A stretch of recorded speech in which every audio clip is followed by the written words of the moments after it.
Assalamualaikum warahmatullahi wabarakatuh teman-temanku semuanya. Teman-temanku semuanya, ini banyak pertanyaan yaitu jalur dan kuota jalur penerimaan murid baru. SPMB dilaksanakan melalui jalurnya ada domisili, afirmasi, prestasi, dan mutasi. Nah, kita akan bahas satu-satu teman-temanku semuanya. Coba di domisili dulu ya teman-temanku semuanya. Nah, teman-temanku semuanya, kalau ingin lengkap, teman-teman bisa berkunjung ke YouTube kita. Di sana kemarin sudah terupload cara bikin akunnya ya. Tutorialnya sudah ada semua di sana. Oke, kita akan membahasnya domisili. Ketentuan jalur domisili itu, SPMB jalur domisili diberikan pengaturan bahwa nomor 1 ya, poin A ya, maaf. Poin A ini ya. Nah, ini ya. Bahwa satuan pendidikan wajib menerima calon murid baru yang berdomisili di dalam wilayah penerimaan murid baru paling sedikit. Nah, ini 33% dari daya tampung. Poin B, calon murid baru dari pesantren domisili mengikuti tempat kedudukan pesantren dengan berdasarkan data yang bersumber pada data yang diselenggarakan oleh Pusat Data dan Informasi Pendidikan atau Pusdatin. C, ya ini poin C, calon murid baru dari daerah bencana alam dan atau sosial domisili mengikuti tempat domisili sementara dengan dibuktikan surat keterangan dari desa atau kelurahan. Nah, ini berarti calon murid baru di daerah bencana ya ini. Kita pelajari dulu bencana atau bencana sosial ya. Mengikuti tempat domisili sementara dengan dibuktikan surat keterangan dari desa atau kelurahan. Oh, harus ada bukti desa atau kelurahan. Poin D, domisili calon murid baru pada jalur domisili berdasarkan alamat pada SK yang diterbitkan atau telah tinggal paling singkat 1 tahun sebelum hari pertama tanggal pendaftaran SPMB berdasarkan pada administrasi kependudukan yang diselenggarakan oleh Disdukcapil Kabupaten Kota. Jadi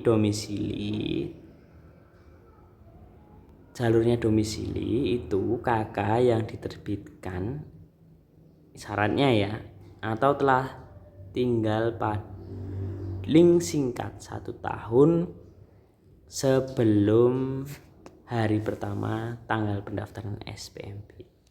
Ini kakaknya harus berumur 1 tahun.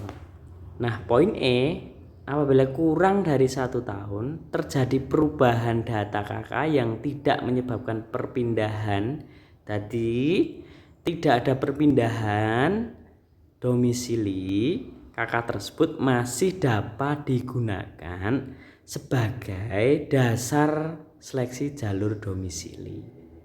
Begitu ya teman-temanku semuanya. Selama tidak ada perpindahan, selama teman-teman tidak melakukan pindah. Poin F, perubahan data pada kakak yang tidak menyebabkan. Nah, misalnya kakak terbaru baru 2 bulan. Begitu. Tidak apa-apa jika 1, penambahan anggota keluarga. 2, pengurangan anggota keluarga, misalnya meninggal dunia, anggota keluarga pindah, misalnya kakak sudah ikut suami, itu kan berarti nanti ganti kakaknya baru 5 bulan misalnya. Tidak apa-apa jika tidak ada perpindahan, kamu tidak pindah gitu ya. 3, kakak hilang atau rusak, dan perubahan elemen data lain yang ada di kakak kecuali perubahan alamat. Lanjut. Poin G, nama orang tua atau wali calon murid baru yang tercantum pada KK harus sama dengan nama orang tua atau calon murid baru yang tercantum pada raport ijazah di jenjang sebelumnya, akta kelahiran dan atau kartu keluarga sebelumnya. Gitu nggih.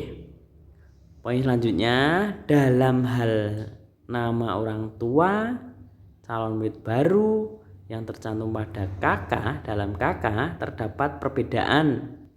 KK terbaru dapat digunakan jika orang tua atau wali calon murid baru 1. meninggal dunia, 2. bercerai, atau kondisi lain yang ditetapkan oleh daerah sebelum tanggal penerbitan KK terbaru.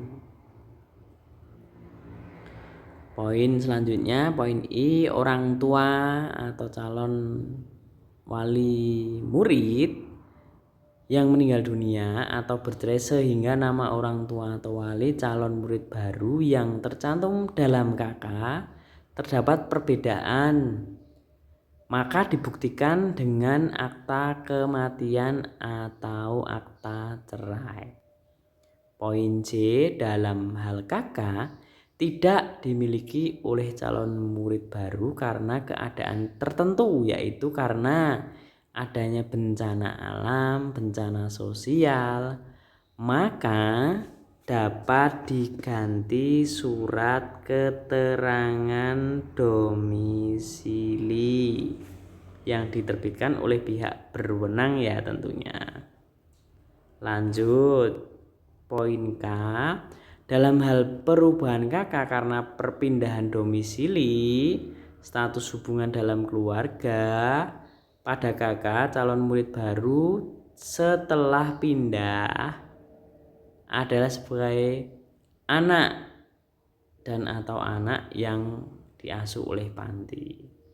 Poin selanjutnya, dalam kondisi tertentu karena bencana alam atau bencana sosial, KK dapat dicetak kembali di Disdukcapil Kabupaten atau kota.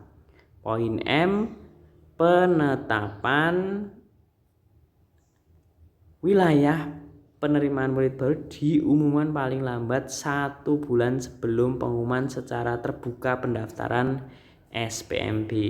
Poin N, penetapan wilayah penerimaan murid baru oleh Kepala Dinas atas usulan Kepala Satuan Pendidikan yang dikoordinasi oleh Musyawarah Kerja Kepala Satuan Pendidikan Kabupaten atau Kota. Poin O, satuan pendidikan yang berada di daerah perbatasan, daerah ya. Ketentuan wilayah penerimaan murid baru terdekat dapat ditetapkan melalui kesepakatan secara tertulis antar pemerintah daerah yang saling berbatasan. Baik teman-temanku semuanya,